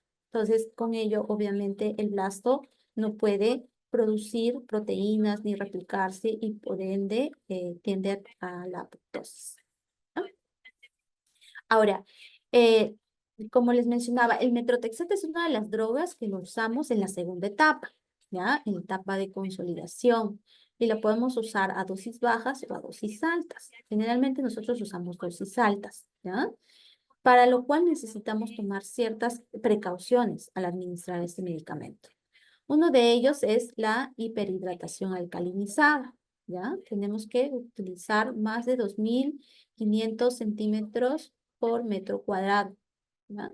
Con esto nosotros nos aseguramos de que haya un flujo urinario adecuado y que el pH urinario sea alcalino, por lo menos neutro alcalino.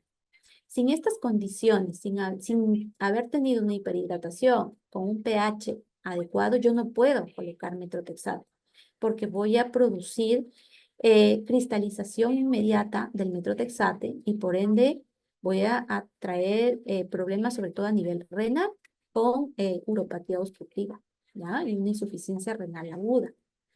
Otro parámetro importante que yo debo de tener en cuenta a la hora de administrar metrotexate, parte de la hiperhidratación y de tener un pH adecuado en orina, es tener niveles, dosar niveles de metrotexate, porque esto me va a dar una idea de qué tan rápido se está depurando el medicamento, ¿ya? Y obviamente necesitamos también el medicamento de leucovorina, que es el folinato cálcico, que se utiliza para el rescate después de haber colocado la infusión de metrotexate que se da en 24 horas, ¿ya?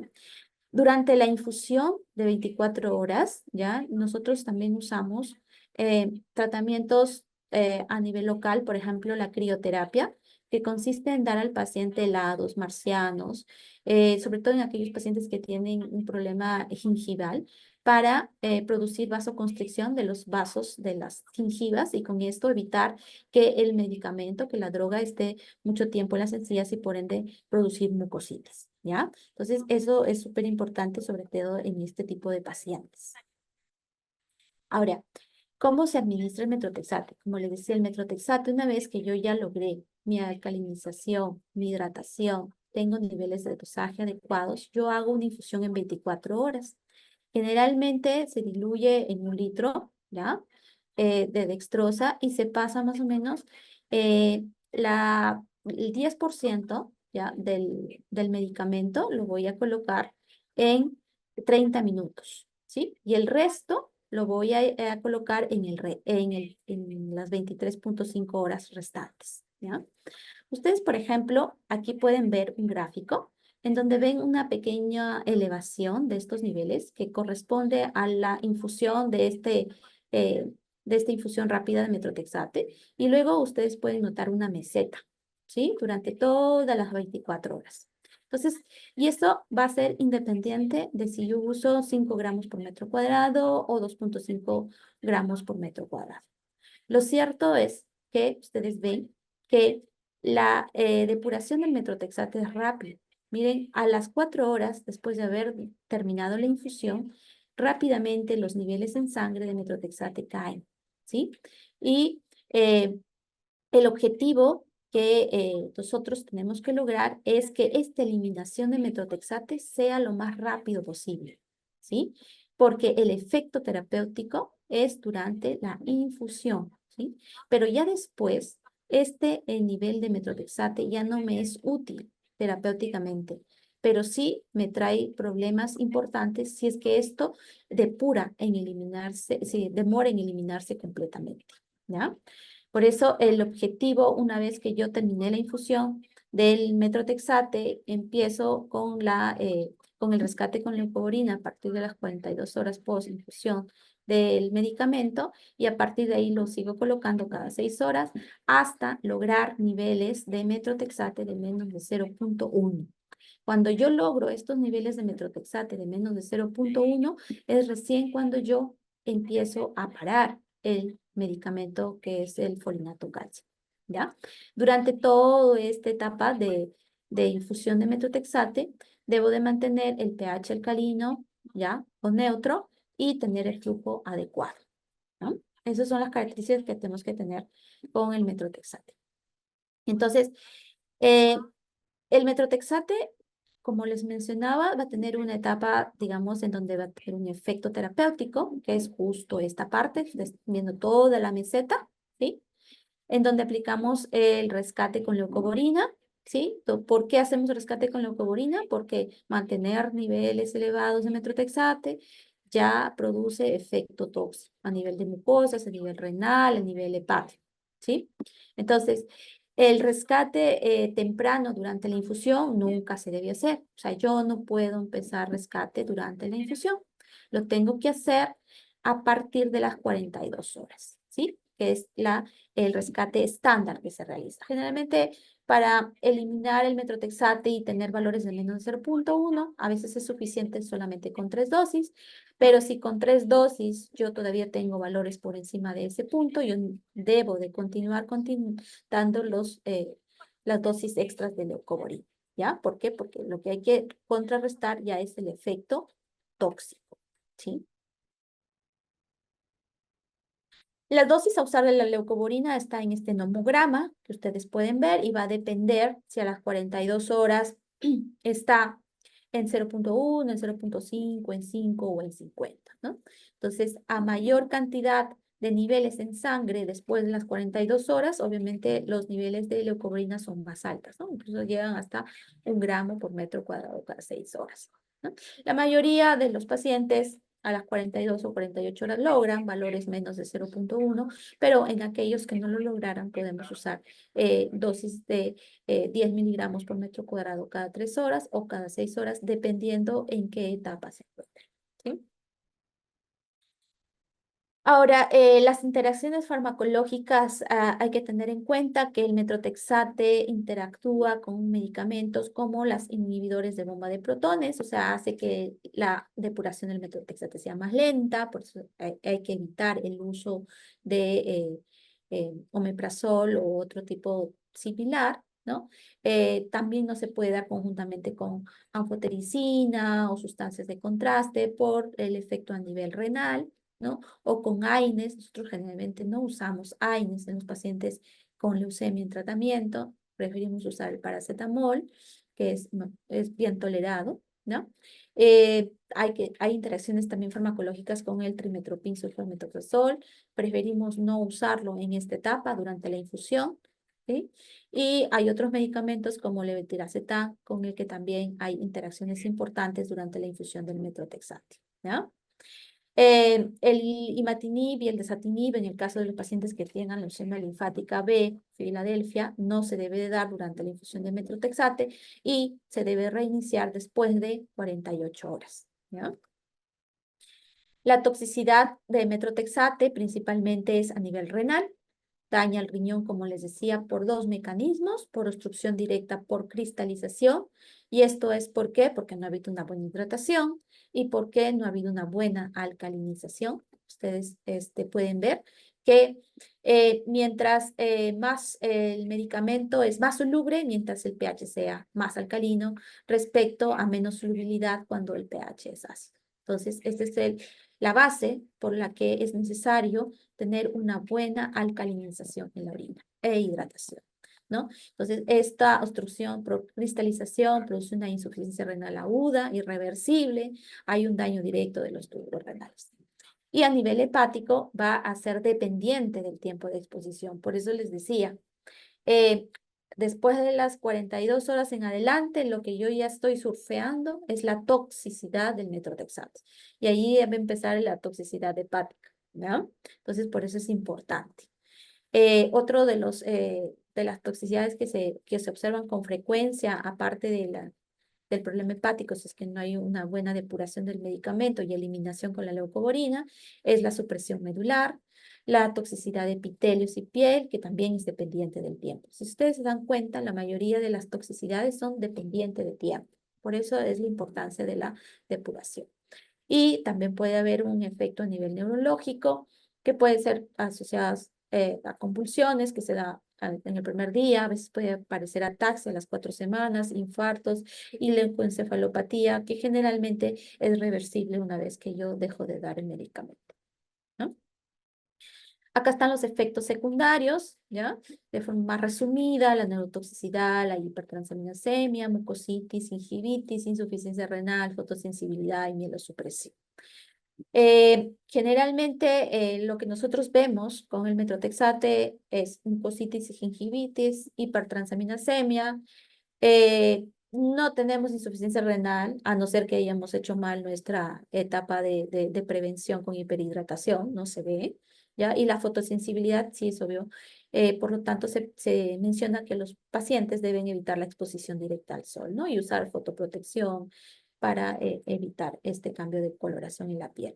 Y bueno, la mielosupresión, que esto sí se va a presentar como cualquiera de los medicamentos citostáticos, para lo cual se usa pues factores estimulantes de colonias, hemogramas, profilaxis antimicrobianas, etcétera, ¿no? Y obviamente esto es reversible. Ahora, el otro medicamento que usamos, que es vía oral, que generalmente más lo usamos en la etapa de mantenimiento, es la mercaptopurina, junto con la tioguanina, que se van de forma alterna. El mecanismo de acción actúa como un falso sustrato en el proceso de la síntesis de ácidos nucleicos y también inhibe la síntesis de ADN y ARN, ¿no? Su administración es fácil, es por vía oral, y la mayoría del medicamento se excreta por la orina entre las 24 horas. Hay interacciones farmacológicas importantísimas que ustedes deben de tener en cuenta, como un paciente que toma warfarina, porque va a disminuir el efecto de la warfarina, va a reducir la absorción de la fenitoína y este medicamento va a tener menos concentración en sangre porque interactúa con el alimento. Por eso es que es importante darlo alejado de las comidas por menos 2 horas, ¿sí? Y hay una toxicidad aumentada cuando se da conjuntamente con allopurinol. Por eso es que nosotros no usamos allopurinol cuando damos mercaptopurina, ¿sí? Bueno, el mecanismo de acción generalmente está asociado, como les mencionaba, a la inhibición de ciertas enzimas, ¿ya? Y que tienen que intervenir en la producción de ADN o ARN. A veces estas enzimas vienen, digamos, deficientes, ¿ya? Como ciertas poblaciones. Por ejemplo, en México hay deficiencia de estas enzimas que son importantes para el metabolismo de la mercaptopurina y la tioguanina, y por ende lo que nosotros vemos es mayor toxicidad, sobre todo a nivel hepático. Entonces vemos un paciente que damos el medicamento, ¿no? Y a los pocos días, los 7 o 10 días, empieza a elevar transaminasas de forma desmesurada. Entonces, estos pacientes probablemente tengan defectos en este tipo de enzimas y por ende lo que se tiene que hacer es solamente ajustar, o sea, disminuir la dosis del medicamento sin que eso desmedre el efecto que tiene este, ¿no? La toxicidad generalmente de estos pacientes, ¿no? Acá hay un estudio, por ejemplo, muy interesante que se realizó sobre la implementación farmacogenético, ¿no? En donde evaluaban a todos los pacientes, les hacían dosaje de TPMT y NUT15 y veían quiénes eran deficientes y quiénes eran normales, ¿no? Entonces, por ejemplo, en aquellos que eran deficientes e identificaban, lo que hacían era reducían la dosis de un 30 a un 80% para evitar los efectos tóxicos y les iba muy bien sin retirar el medicamento, porque generalmente lo que nosotros hacemos, lamentablemente, no hacemos la detección de estos polimorfismos en estos genes. Entonces, en muchos pacientes, cierta cantidad de pacientes, un 10 a un 15% pueden tener incremento de transaminasas, y entonces eso nosotros nos obliga a parar el medicamento, ¿no? Entonces, y por ende el efecto benéfico, ¿no? De que tiene este fármaco, porque no tenemos estos polimorfismos. Pero si, por ejemplo, nosotros supiéramos que estos pacientes tuvieran estas alteraciones, entonces lo más fácil no es suspender, sino disminuir simplemente la dosis. La mercaptopurina también tiene efectos secundarios, mielosupresión, hepatotoxicidad, diarreas, anorexias, náuseas y vómitos, ¿no? La mayoría de los medicamentos generalmente tienen efecto a nivel mielosupresor, hepatotóxico, otros a nivel de mucosas y la mielosupresión, ¿ya? Los corticoides, de igual manera, tienen efectos secundarios, ustedes ya lo conocen, muchos de ustedes han manejado esteroides, ¿no? Eh, pero las dosis que nosotros usamos son dosis altas, por eso sí producimos un efecto de inmunosupresión. Esta inmunosupresión puede ir acompañada de osteonecrosis, de fracturas, alteraciones neuropsiquiátricas o alteraciones hidroelectrolíticas, por lo cual a veces es necesario controlar todas y cada una de estas efectos secundarios. Lamentables, pero a veces son necesarios porque, como les decía, los corticoides junto con la asparginasa y el metotrexate son la piedra angular del manejo de la leucemia. Otros efectos secundarios que se ven con las drogas, hipertensión, el síndrome de Cushing, miopatías, gastritis, ¿ya? La vincristina es un medicamento que hay que tener mucho cuidado porque dentro de sus efectos secundarios más comunes es la neurotoxicidad, que a veces puede pasar desapercibida, ¿ya? Y generalmente es una toxicidad de nivel periférico y motor, ¿ya? Es importante evitar la administración concomitante con antifúngicos, ¿ya? Eso es algo que lo tienen que tomar en cuenta en aquellos pacientes que están usando vincristina. Otros pacientitos presentan con menor frecuencia, pero suele haber dolor neuropático. En esos pacientes, por ejemplo, usan gabapentina. Lo más común que se puede observar con vincristina, aparte de la neurotoxicidad que a veces queda, digamos, solapada y no lo podemos identificar a tiempo, es el estreñimiento, ¿no? Vincristina produce mucho estreñimiento, por lo tanto, los pacientes que usan estos medicamentos hay que siempre usar laxantes, ¿sí? La citarabina es uno de los medicamentos que la particularidad es que aparte de todos estos efectos secundarios como mielotoxicidad, neurotoxicidad, dosis altas, etcétera, es la conjuntivitis y la queratitis. Y esto es algo que se puede prevenir. ¿Por qué? Porque recuerden, la citarabina es uno de los medicamentos que tiene excreción a través de las lágrimas. Entonces, si nosotros prevenimos con una buena lubricación, con lágrimas artificiales, o en el caso de que ya se presentara cierto grado de inflamación, usar colirios de esteroides. Y eso se usa generalmente hasta 2 días después de haber terminado la quimioterapia. Entonces, con una buena lubricación, nosotros podemos evitar este tipo de complicaciones, ¿ya? A diferencia, por ejemplo, la neurotoxicidad, también nosotros cuando usamos citarabina a dosis altas, también es importante administrar vitamina B6 para disminuir esta toxicidad o inflamación a nivel sistema nervioso central. Bueno, la mielosupresión se va a presentar sí o sí, no hay forma de prevenirla ni forma de disminuirla, solo lo que tenemos que hacer es controlarla, ya sea con hemogramas, factores estimulantes, transfusiones. Y bueno, en el caso de náuseas y vómitos, usamos pues los cetrones, ¿no? La ciclofosfamida, uno de los efectos secundarios que produce es la cistitis hemorrágica, para lo cual nosotros lo que tenemos que hacer es hiperhidratar y usar un medicamento que se llama el Mesna para contrarrestar uno de los metabolitos que es la acroleína, ¿sí? Hay que controlar, en caso de que hubiera hematuria, controlar la hematuria con hiperhidratación y usar diuréticos en caso de cistitis hemorrágica establecida, ¿ya? Otro de los efectos secundarios que son comunes son las náuseas y los vómitos, por eso es importante usar terapia con cetrones y no solamente a veces con cetrones, a veces podemos potenciar también la terapia combinando cetrones con un poquito de corticoide a dosis baja y eso va muy bien para controlar las náuseas producidas por ciclofosfamida a dosis altas. Otro de los efectos secundarios son las molestias abdominales, las diarreas, que no son muy frecuentes, pero en caso se dé, se usa tratamiento sintomático con analgésicos, espasmolíticos o hidratación, ¿no? Y bueno, la leucopenia, que como les decía, es común a la mayoría de las drogas citostáticas empleadas. La daunorubicina y la hidarubicina, su potencial efecto tóxico es a nivel del corazón, por lo tanto es importante hacer la monitorización cardíaca antes y después del tratamiento para detectar a tiempo el tema de las arritmias, ¿no? Y cuando se usa de forma ya crónica, por ejemplo, en aquellos pacientes que han recibido un esquema de tratamiento, 2 esquemas de tratamiento, hay una toxicidad agregada. Y nosotros, ¿cómo medimos eso?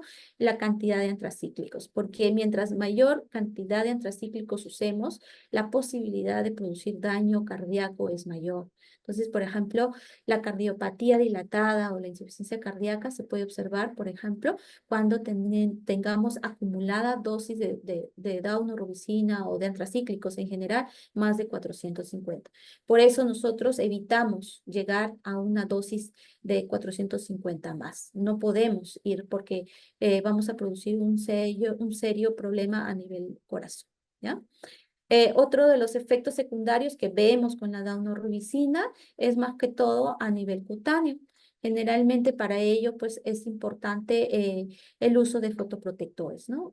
A veces ustedes van a ver en los niñitos que usan quimioterapia que las uñas las tienen de color oscuro. Es por esto, por el efecto de la daunorubicina sobre la los tegumentos, ¿ya? La mucositis que se produce por daunorubicina es menor que la que se puede producir por ciclofosfamida o por metrotexate, pero igual en caso apareciera usamos analgésicos y colutorios.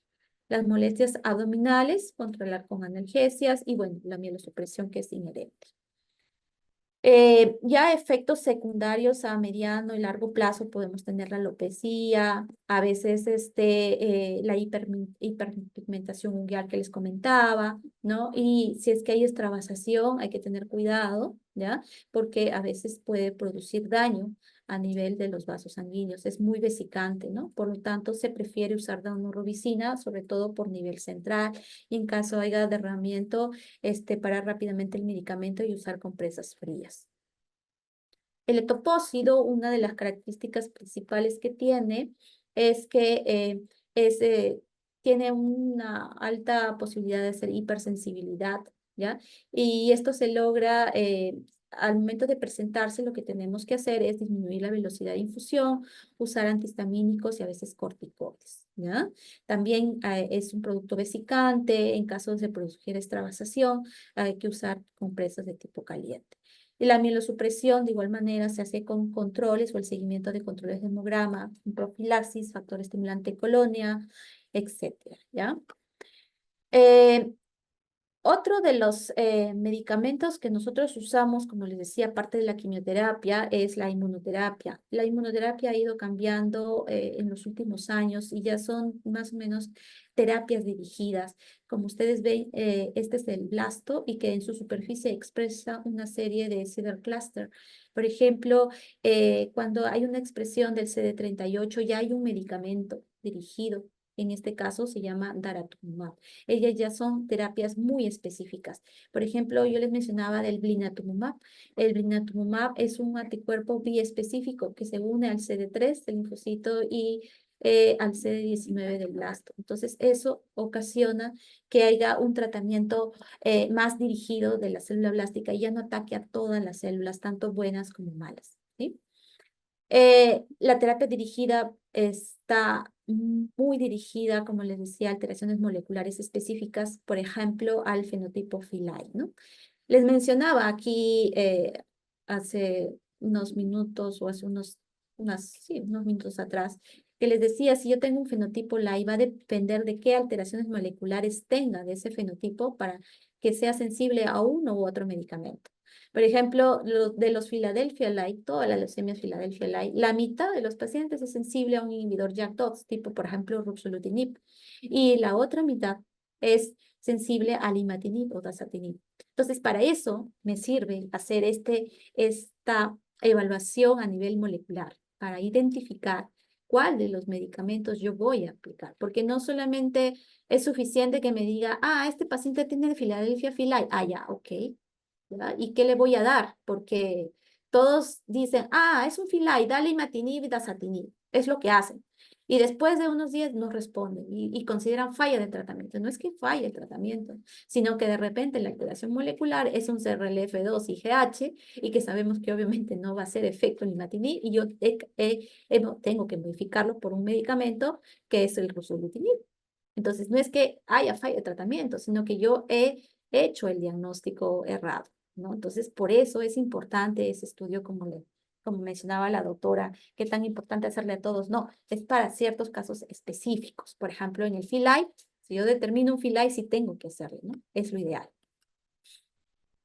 Y un poco ahondándome esto ya para terminar, aquí les muestro un estudio fármaco genómico de cómo, mire, estas son todas las leucemias que hay a nivel molecular, ¿no? Con todas esas alteraciones y los porcentajes en las que se presentan. Este es un estudio muy interesante en Estados Unidos, que hace poco lo han publicado, pero es hace 2 o 3 meses, en donde hacen este estudio y ven que de acuerdo a la presencia de alteraciones moleculares, hay una respuesta adecuada a medicamentos. Entonces, por ejemplo, hay algunos medicamentos que son muy sensibles, o sea, hay un fenotipo, por ejemplo, el ETB6-RANX1, es muy sensible a estos medicamentos, vincristina, prednisolona, tioguanina, bortezomib, ¿no? Pero hay otros, por ejemplo, otros fenotipos, por ejemplo, el BCRA-BELAI, que va a tener resistencia a muchos medicamentos que nosotros usamos, ¿ya?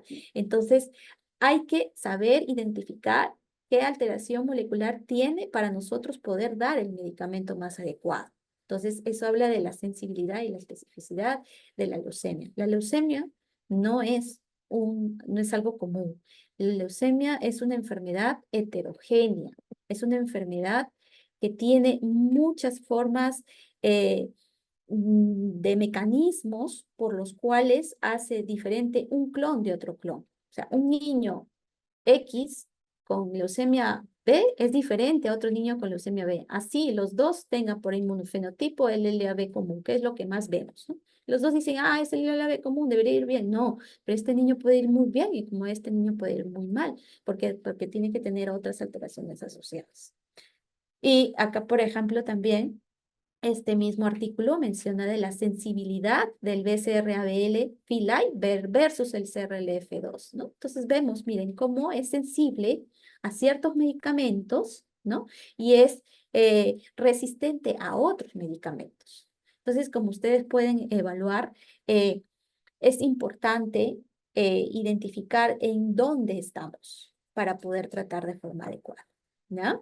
Esto es igual, la enfermedad mínima residual al día 15 y al día 46. Mire, vemos qué pacientes tuvieron una buena enfermedad mínima residual, o sea, no detectable. Bueno, fueron aquellos que fueron sensibles a asparginasa, a prednisona y a dexametasona, ¿no? Y los que no lograron esa enfermedad mínima residual, lamentablemente fueron resistentes a estos medicamentos.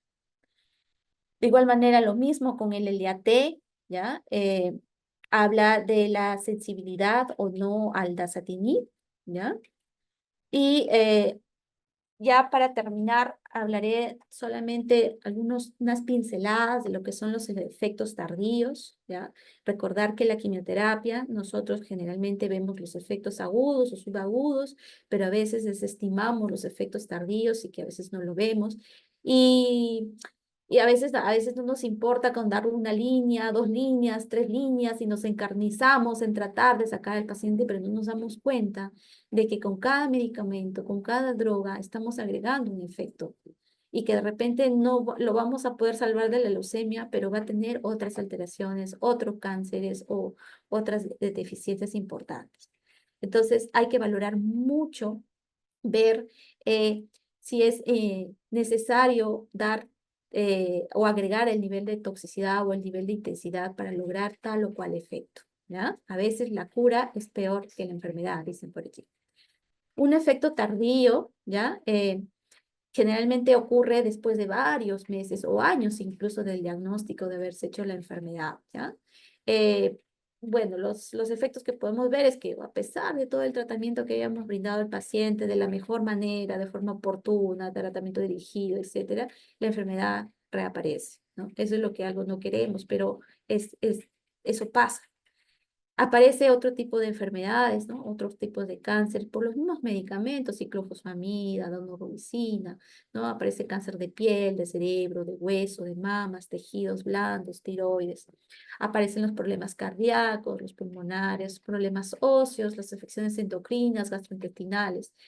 Hay dificultades en la capacidad mental, en el razonamiento, en la organización, hay etapas de depresión, problemas para dormir. Entonces, hay una serie de efectos que a veces nosotros desestimamos o no los tomamos en cuenta. Finalmente, para mencionarles, después de darle todo este tema, yo sé que es un tema muy amplio, el tratamiento, les he tratado de dar lo más importante de cada etapa, es el pronóstico. Y recordar que el pronóstico de una enfermedad, en este caso de la leucemia, que es muy heterogénea, depende principalmente de 4 cosas. Uno, de qué tanto me ha respondido al tratamiento. Si yo tengo una buena respuesta al tratamiento, definitivamente mi pronóstico va a ser bueno. También va a depender mucho de qué huésped es el que yo estoy tratando. Si yo tengo un paciente desnutrido, si yo tengo un paciente que no toma el medicamento de forma adecuada, o que tiene alteraciones o otras afecciones de fondo, entonces voy a tener mayores problemas en lograr la efectividad y va a haber mayor toxicidad. ¿Ya? Las medidas de soporte también son importantes para el pronóstico. El manejo de infecciones, el cuidado de soporte vital intensivo en el caso lo necesite. Sobre todo esto pasa en las etapas de inducción, que es donde más se complica el paciente. Y el otro va a depender, como ya les mencioné, de las alteraciones genético-moleculares de la enfermedad. Este es un estudio importante a nivel de México, en donde ellos también evaluaron y ellos hablaron del triple hit del pronóstico, ¿no? Y hablaron de los problemas socioculturales, económicos, de la biología del cáncer, ¿no? Que hay una alta incidencia en aquellos pacientes que tienen características genéticas adversas y el tratamiento subóptimo y de soporte. Entonces, si ustedes se dan cuenta, todas estas características también lo tenemos en nuestro país, ¿no? Tenemos una población eh, culturalmente diversa, tenemos problemas socioeconómicos importantes, el cáncer, la biología del cáncer es muy agresiva en nuestra población latinoamericana, a veces los tratamientos son subóptimos, ya sea porque han presentado toxicidades o porque no se cuenta con los recursos necesarios y el soporte, ¿no? A veces yo quiero tratarlo, tengo la mejor intención, pero yo no cuento con el soporte porque hay una infección severa y esa infección severa puede llevar al paciente al deceso. Bueno, eso es todo lo que tenía por presentarles el día de hoy. Sé que es mucha información, igual se les va a pasar las diapositivas, no las diapositivas, sino el video para que ustedes lo puedan ver y estoy presto a sus consultas o a sus opiniones o a lo que tengan que expresar.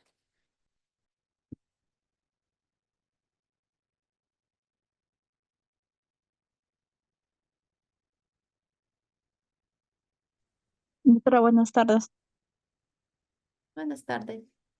Doctorita, una pregunta. En relación al tema de hidratación, si bien es cierto, usted mencionó debería ser por encima de 2500.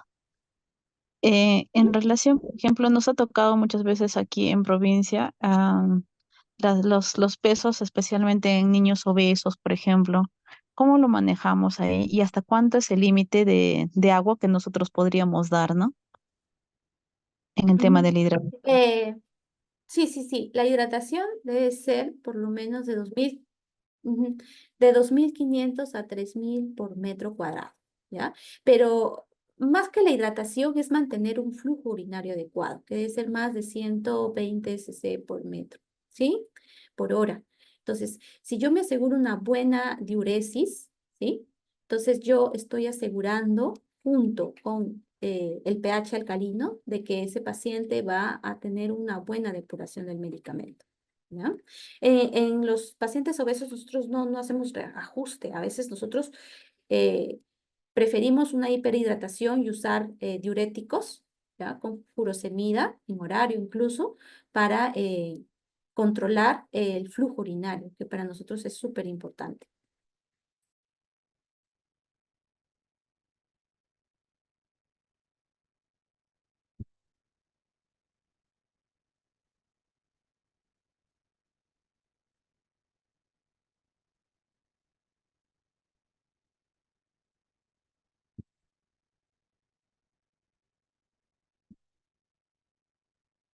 ¿Alguna otra pregunta?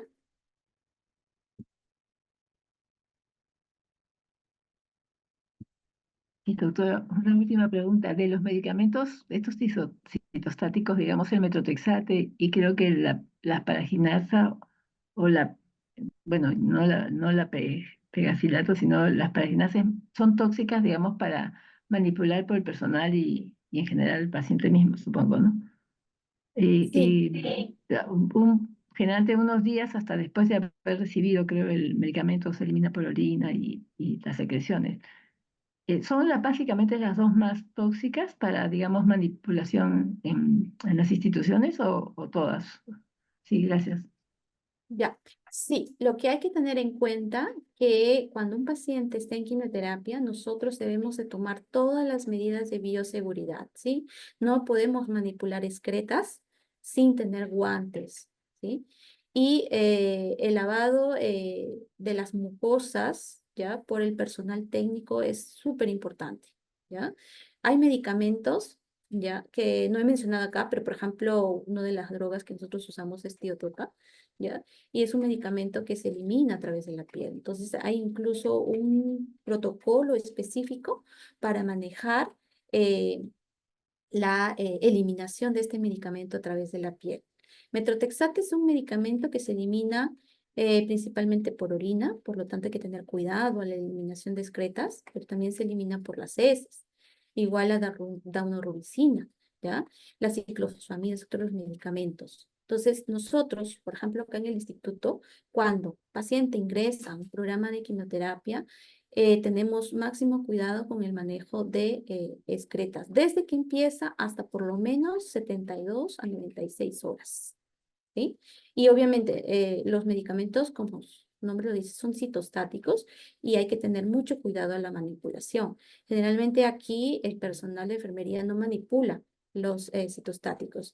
Tenemos una área de digamos, donde se prepara estos medicamentos en una cabina de flujo laminar bajo las medidas necesarias de bioseguridad y lo hace el químico farmacéutico. Entonces, el químico entrega ya el medicamento preparado con circuito cerrado y se lo entrega a la enfermera debidamente etiquetado para que ella pueda hacer la conexión adecuada y aplicar el medicamento. ¿Sí? Eso es lo ideal para poder manejar este tipo de drogas.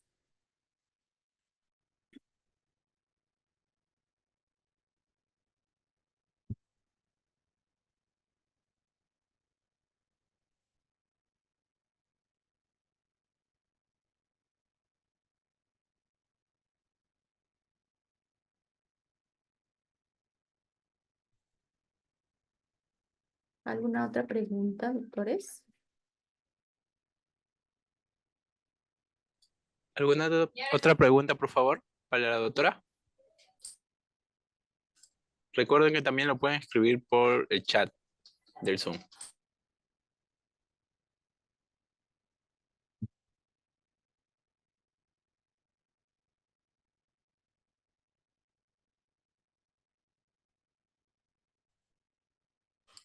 Al parecer, doctora, no hay más preguntas. ¿Algunas palabras finales? Bueno, solo agradecerles su participación en esta charla. Como les comentaba, esta es una de las charlas más complejas, diría yo, junto con la de leucemia mieloide, que ya la dará mi colega la próxima semana, si más no recuerdo. Pero es importante de que todos pongamos un granito de arena para que podamos manejar la leucemia del paciente pediátrico y evitar con esto que llegue a una institución nivel 3, nivel 2, 2.3 o 2.2 en pésimas condiciones. A veces de tener un paciente ya evolutivo, es difícil manejarlo, como ustedes lo han visto, el pronóstico cambia. Y a diferencia de un paciente que tiene un diagnóstico muy precoz, muy rápido, ¿no? Entonces, me gustaría que ustedes, a partir de esta culminación de curso, ustedes ya estén en la capacidad no solo de identificar una leucemia, sino de ver la importancia de hacer la transferencia y el manejo inicial, ¿no? Que es básico.